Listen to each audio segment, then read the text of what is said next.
Welcome to Yahoo Finance's flagship show, The Morning Brief. I'm Julie Hyman. Let's get to the three things you need to know today. First up, U.S. stock futures falling as tensions escalate between the U.S. and China. China retaliating against President Trump's threats by sanctioning the U.S. units of a South Korean shipping giant.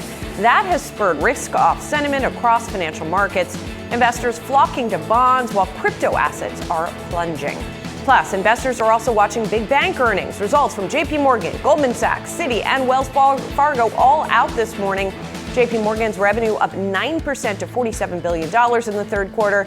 Meanwhile, its traders and deal makers did beat estimates for the period. CEO Jamie Dimon saying the U.S. economy is resilient, but he did warn on uncertainty from trade, tariffs, and geopolitics. And Johnson & Johnson out with its earnings results. The pharma giant beating expectations for earnings per share and sales in the third quarter. The company also raised its revenue guidance for the full year. J&J says it plans to separate its slower-growing orthopedics business from the rest of the company within 18 to 24 months. The unit does post lower growth and lower margins compared with other parts of its medical device unit. It's the latest attempt to slim down by the healthcare giant.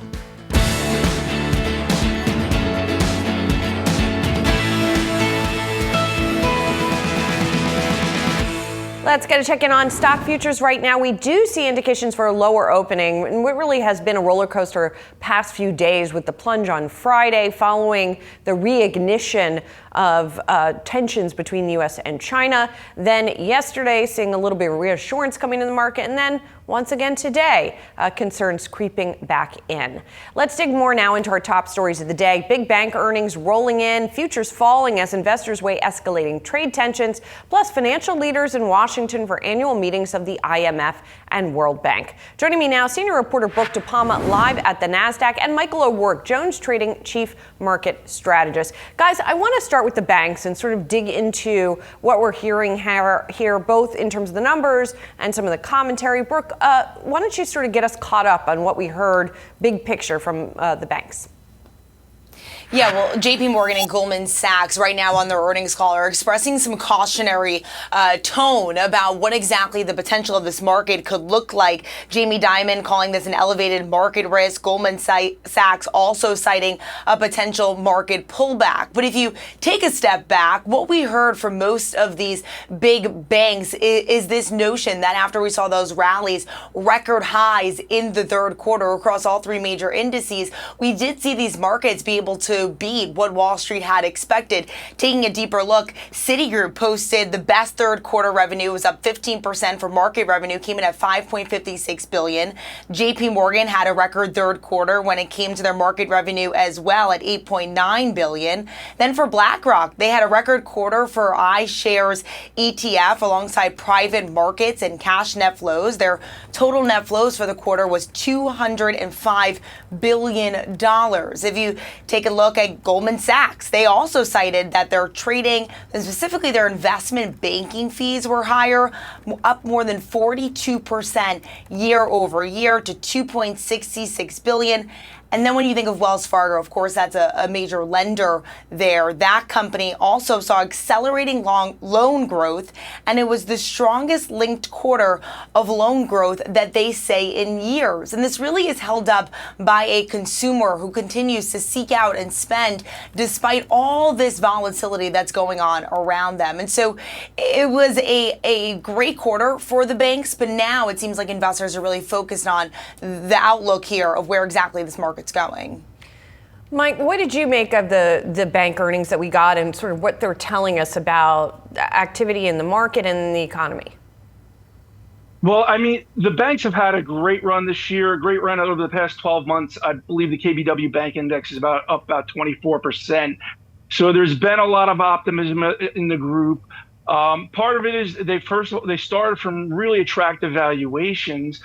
And then, of course, we're looking at a new regulatory structure here for them going forward, less capital restrictions and things like that.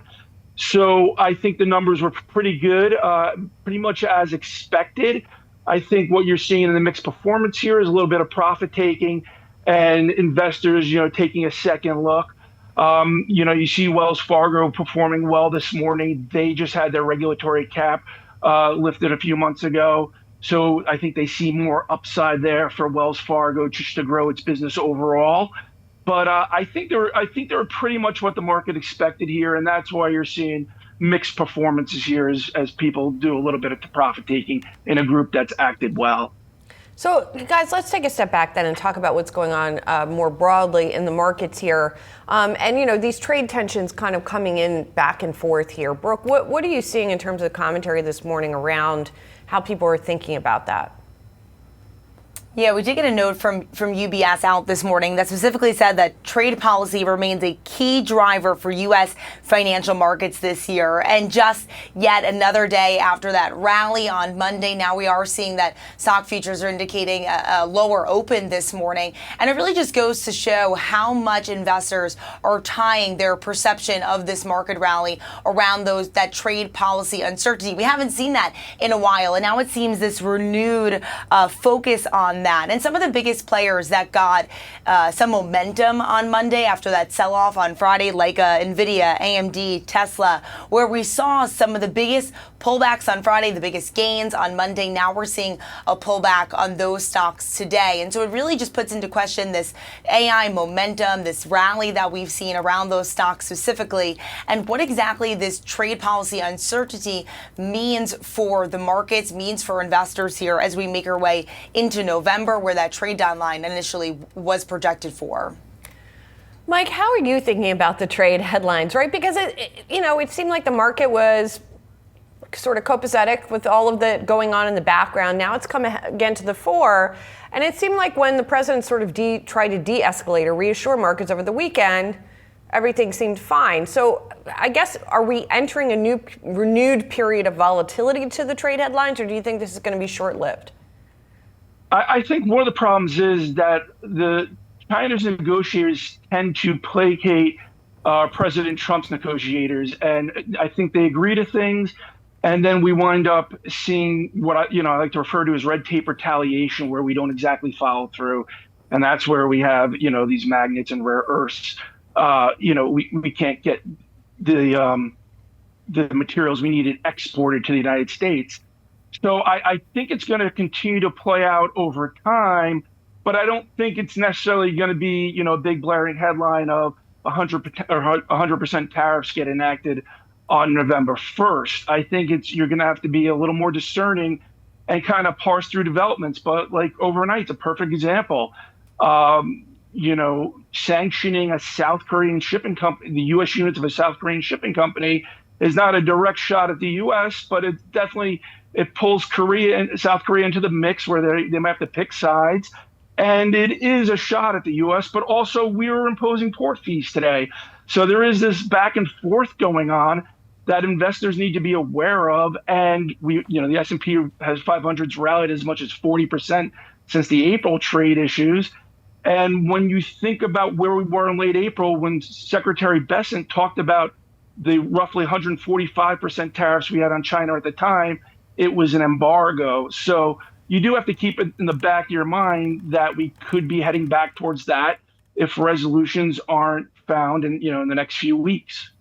So I guess the other question is, what does resolution looks like, and does it matter, Mike? Because we're going to talk to a more politically oriented guest later in the show who says he doesn't expect sort of a comprehensive deal between the U.S. and China.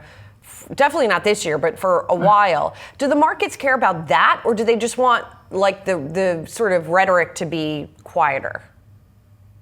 I think this market is okay with the rhetoric being quieter. I mean, remember when we had the first negotiation with China back in May, after a big stalemate, it was called a total reset, and here we are in October, and we're having issues still. So, and even on that deal, we had issues as early as June. So, like I said, I don't think you're going to see that type of total reset or a comprehensive deal. And basically, we have an adversarial relationship as two of the more powerful nations in the world. So it is an issue. But the market is okay as long as tensions don't continue to escalate. And it's willing, as long as they're not escalating, the market's hopeful that things will cool down, and over time, the relationship will improve. And also, of course, in the background, there's just what's going on growth-wise for this year. The IMF coming out with new growth forecasts as they're set to meet in Washington, Brooke. What were some of the things we were hearing from them? Yeah, within the press release this morning, the IMF specifically saying that global growth is holding steady despite major policy shifts. They now project global growth at 3.2% this year and 3.1% next year. Now, that is a downgrade of about 0.2 percentage points since their forecast a year earlier. But despite that, they do still expect this,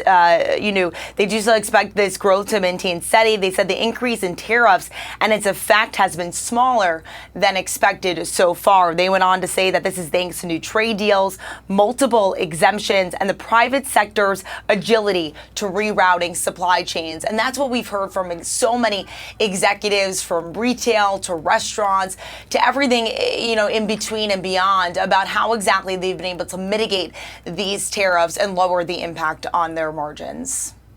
Brooke, Michael, thank you so much. Appreciate it. Coming up on Morning Brief, we'll bring you today's top trending tickers. Plus, I'll be speaking with the CEO of Oura, Tom Hale, about the company's latest funding round. We'll be right back.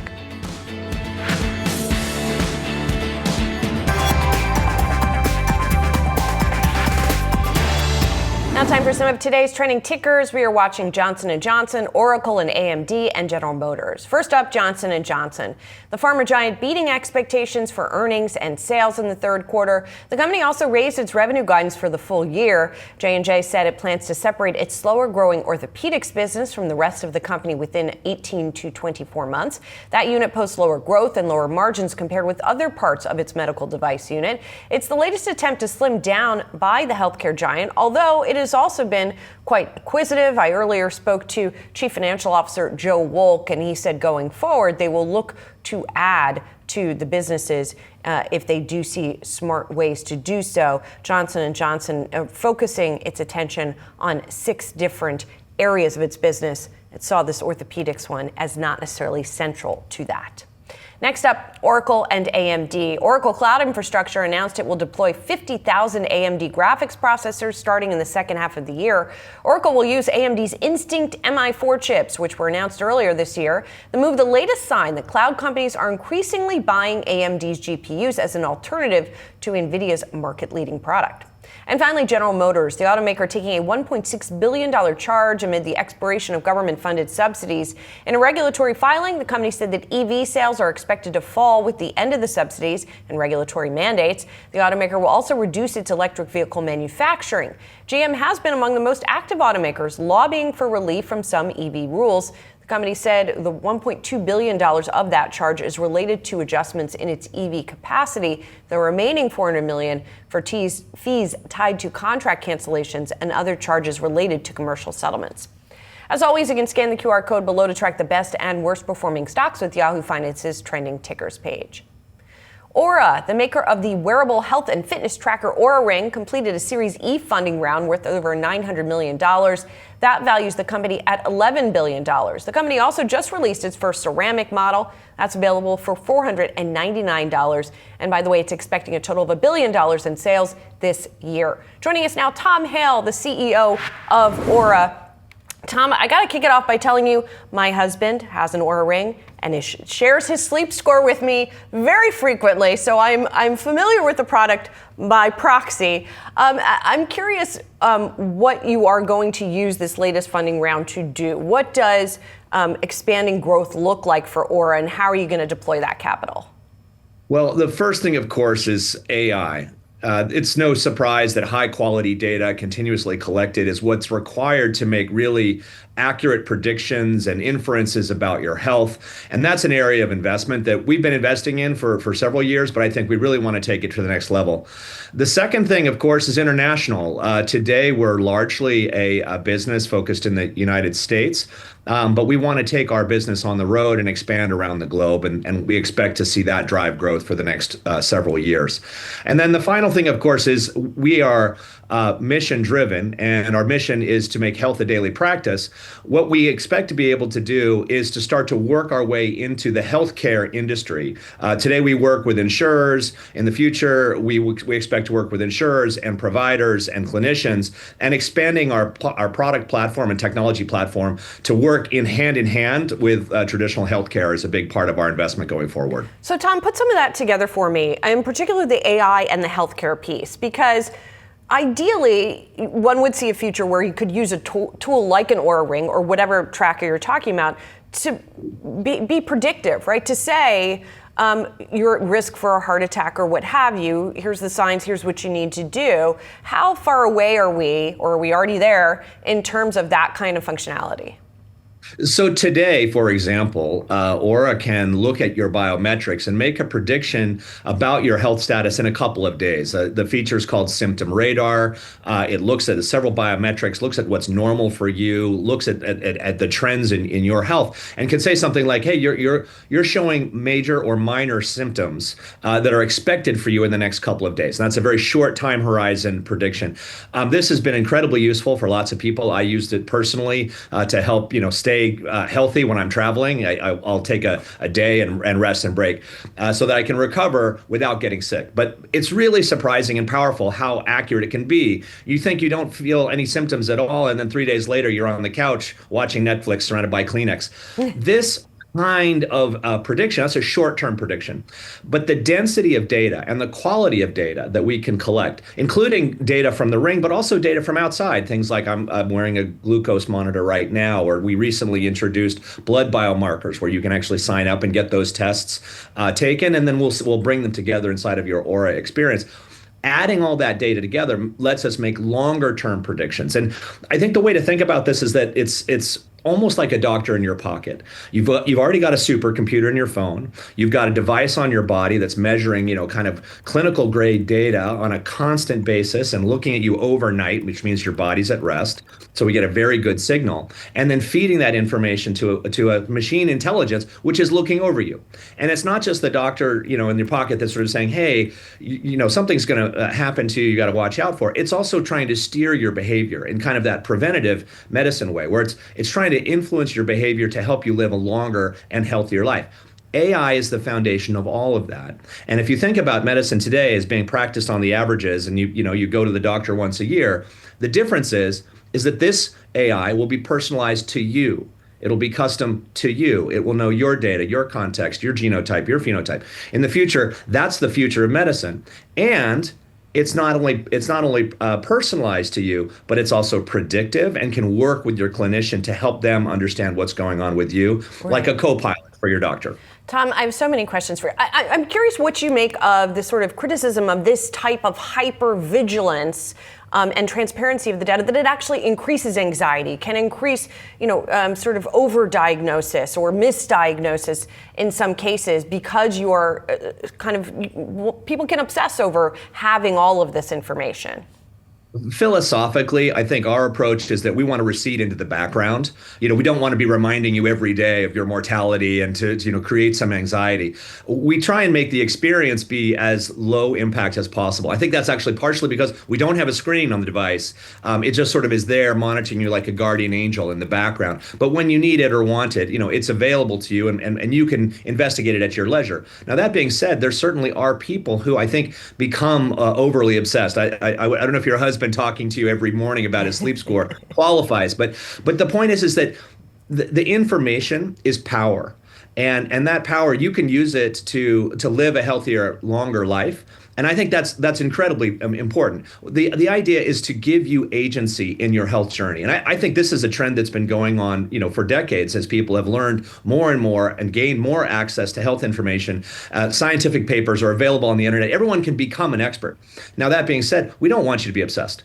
if you are obsessed, please take the ring off. Give yourself a break, because one of our core values is that you should live a life of balance. And balance means, finding the right, set of circumstances for you in your life where you are. We want to meet you where you are right now and give you the power to drive your own health journey and not be just a passenger on the bus. Right. Tom, it's rings now. You guys are still a fairly young company, but do you see other types of the ring is pretty unobtrusive, but are there other form factors that you're looking at?